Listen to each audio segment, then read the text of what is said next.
ลังสีเริ่มที่ว่ากีฬาทั้งสองทีมพร้อมเยี่ยมหนึ่งสอง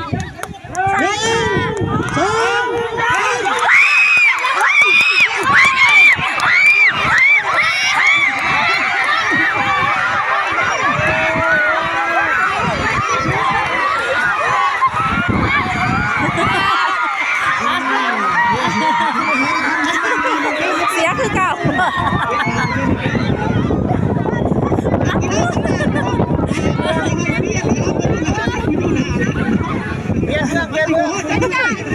พอกันยังว่าบ่ให้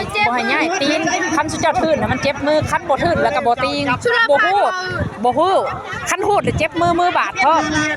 มีแต่จึ้งอย่างเดียวตีนกระจึ้งมือกระจึ้งแต่บ่นั่นมันบ่ไหล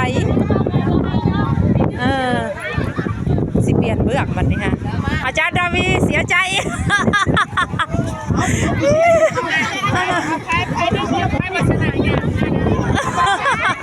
บ่ให้เมื่อรำเนาะให้โมสนาแล้วบ่ให้เมื่อร